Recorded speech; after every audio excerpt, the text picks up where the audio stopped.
길이 아무리 멀어도 멈추지만 않으면 결국 도착한다. 공자. 큰 목표 앞에서 우리는 흔히 속도를 먼저 떠올립니다.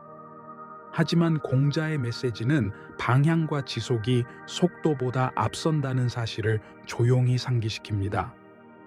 오늘의 걸음이 작더라도 그 걸음이 어제로부터 이어지고 내일로 연결된다면 이미 성공의 구조가 만들어진 셈이죠. 실제로 많은 성취는 한 번의 위대한 도약이 아니라 작은 단위의 일상적 반복에서 비롯됩니다. 중요한 건 멈춤을 부르는 유혹, 비교, 조급함, 완벽주의를 인식하고 대신 지속 가능한 리듬을 세우는 일입니다.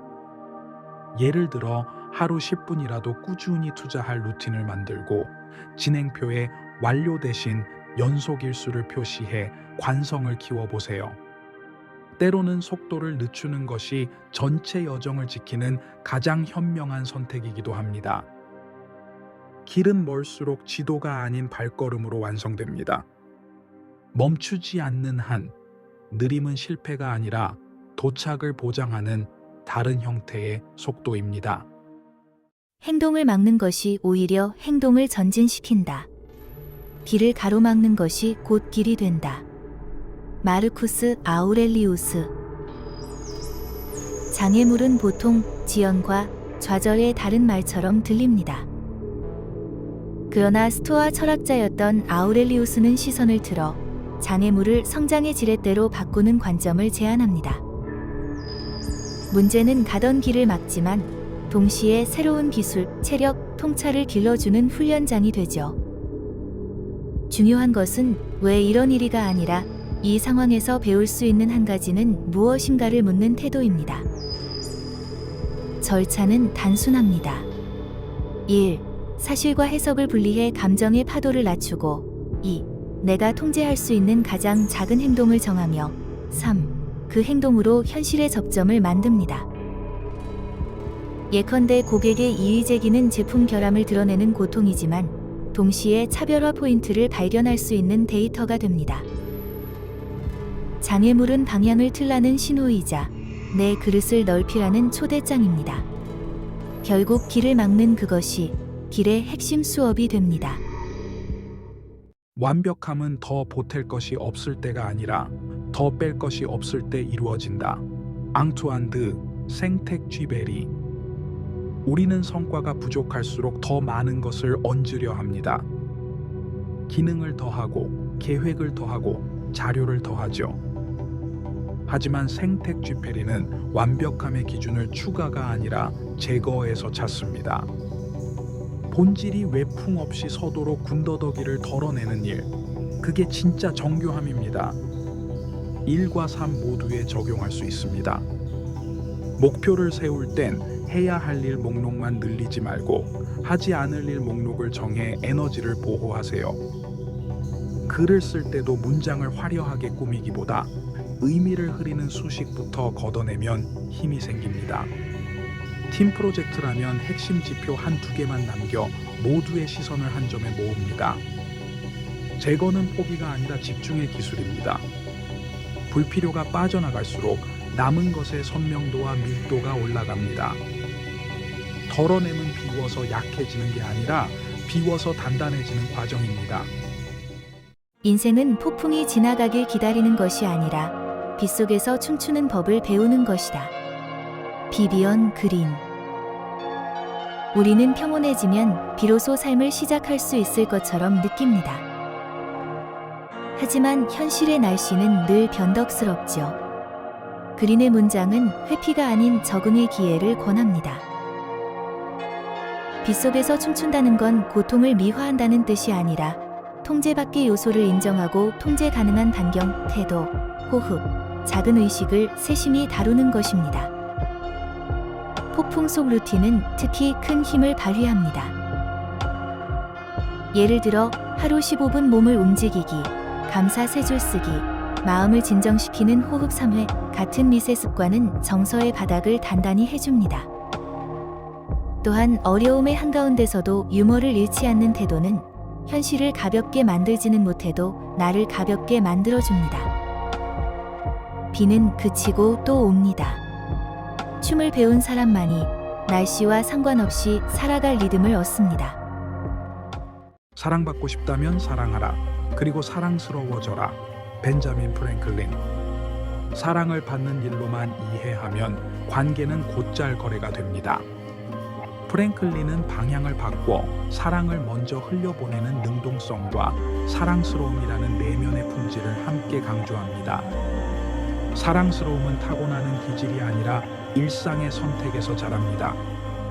말의 온도, 시간의 배분, 신뢰의 습관처럼 작지만 반복되는 행동들이 우리를 사랑할 수 있는 사람으로 빚습니다.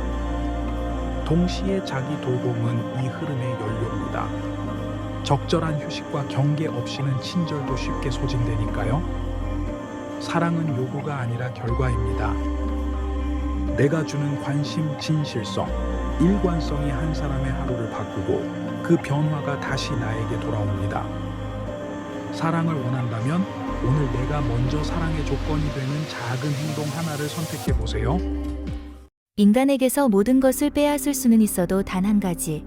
어떤 상황에서도 자신의 태도를 선택하는 마지막 자유만은 빼앗을 수 없다. 빅터 프랭클. 프랭클의 이 말은 인간 존재의 핵심적 자유를 다룹니다. 그는 나치 수용소라는 극한 상황에서도 삶의 의미와 태도를 스스로 선택할 수 있는 힘을 발견했습니다. 외부 환경은 우리의 의지와 무관하게 바뀔 수 있고, 때로는 우리가 원하는 것과 정반대일 때도 많습니다. 하지만 그 속에서 우리가 어떤 태도를 취하느냐는 여전히 우리의 손에 남아 있습니다. 이 태도, 선택은 단순한 마음가짐 차원의 문제가 아닙니다. 그것은 삶을 바라보는 의미 해석의 권리이며 현실을 단순히 받아들이는 것이 아니라 새롭게 재구성하는 능력입니다. 예컨대 실패라는 사건을 나는 무가치하다 라는 서사로 묶을 수도 있고, 나는 더 배우고 성장할 기회를 얻었다 로 바꿀 수도 있습니다.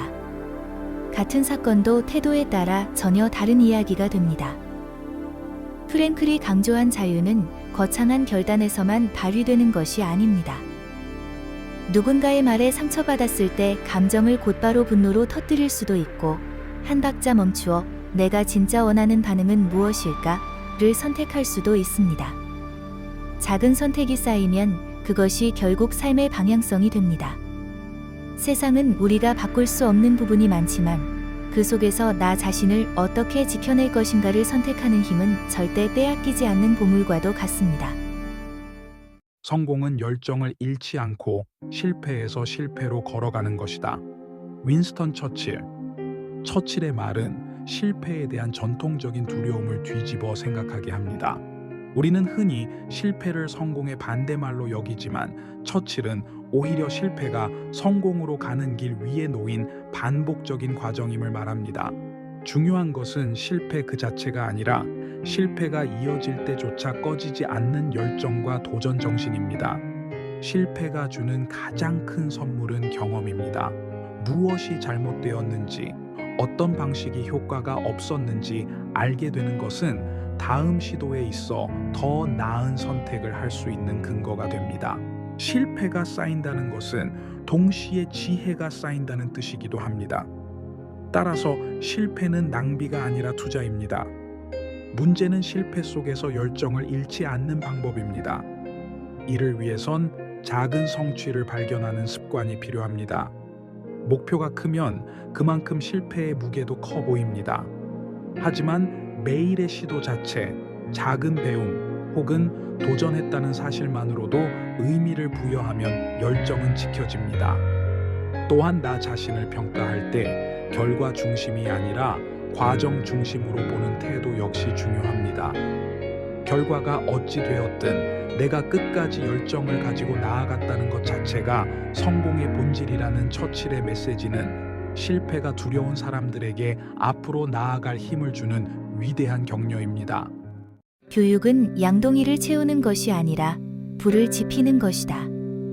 윌리엄 버틀러 예이츠. 예이츠의 이 말은 교육에 대한 우리의 전통적 관점을 근본적으로 흔듭니다. 교육을 흔히 얼마나 많은 지식을 습득했는가로 평가합니다. 하지만 지식은 단순히 저장되는 것으로는 큰 의미가 없습니다.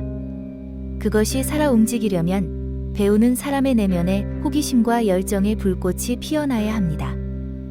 좋은 교육은 단순히 지식을 전달하는 데 그치지 않습니다. 배우는 이가 스스로 질문하고 세상을 다르게 보고 더 깊이 탐구하고 싶게 만드는 자극이 되어야 합니다. 이는 마치 양동이에 물을 가득 채우는 것이 아니라 작은 불씨를 붙여 스스로 타오르게 만드는 과정입니다. 그 불은 시간이 지날수록 더 크게 번지고 배우는 사람을 평생 성장하게 만듭니다. 이 관점은 우리에게 중요한 메시지를 줍니다. 배움의 목표는 시험 점수나 성적표가 아니라 내가 무엇을 더 알고 싶어 하게 되었는지, 내 삶에 어떤 변화를 주었는지에 있습니다. 결국 교육은 정보를 주는 행위가 아니라 삶에 불을 붙이는 행위라는 예이츠의 통찰은 오늘날에도 여전히 유효합니다. 당신이 무의식을 의식화하지 않으면 무의식이 당신의 삶을 이끌고 당신은 그것을 운명이라 부를 것이다. 칼 융. 칼 융의 말은 인간 심리의 근본적인 메커니즘을 드러냅니다. 우리는 자신이 하는 선택을 모두 의식적으로 통제한다고 믿습니다. 하지만 실제로 우리의 많은 행동과 반응은 무의식적인 패턴에 의해 이끌립니다.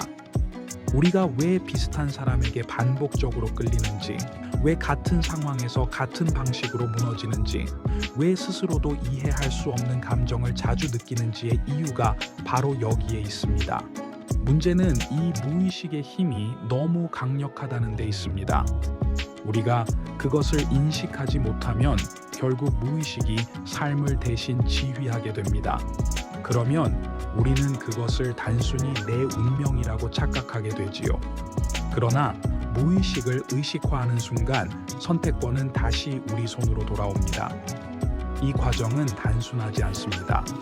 자기 성찰, 일기 쓰기, 반복되는 감정 패턴 기록하기, 신뢰할 만한 타인과의 대화, 때로는 전문적인 상담이나 분석까지 필요할 수 있습니다. 그러나 작은 노력만으로도 우리는 의식의 빛을 조금씩 넓혀 나갈 수 있습니다. 칼 융의 말은 결국 자기 자신을 더 깊이 이해하라는 권유입니다. 그렇게 무의식을 마주할 때 삶은 더 이상 정해진 운명이 아니라 내가 선택하고 창조하는 이야기가 됩니다. 내 자신을 믿어라.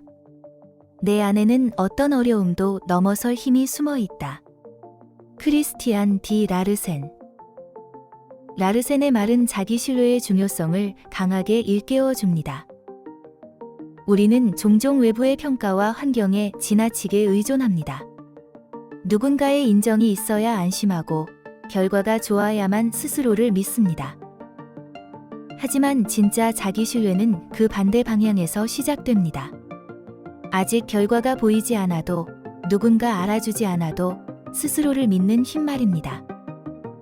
이 자기 신뢰는 단순한 긍정적인 생각이나 자기 위안이 아닙니다. 그것은 내 안에 이미 잠재된 가능성과 회복력이 있다는 것을 인정하는 행위입니다. 인간은 누구나 어려움을 견뎌내고 성장할 힘을 갖고 있습니다. 문제는 그 힘을 발견하고 꺼내 쓰는 방법을 아는가에 달려 있습니다. 구체적으로는 작은 승리를 자주 기록하는 것이 도움이 됩니다. 아주 사소한 성취라도 매일 적어두면 시간이 지날수록 그것이 쌓여 내가 충분히 할 수 있는 존재라는 증거가 됩니다. 또 실패했을 때에도 자신을 과도하게 비난하지 않고 그 상황을 배움의 한 과정으로 바라보는 태도가 필요합니다. 이런 습관이 자리 잡으면 외부 환경이 어떻든 스스로를 지지하는 내적 목소리가 더 크게 들리게 됩니다. 라르센의 말은 결국 내가 내 편이 되어 주라는 초대입니다. 삶의 무게가 아무리 크더라도 내 안에 있는 힘을 믿는 순간 우리는 이미 절반은 이겨낸 것입니다.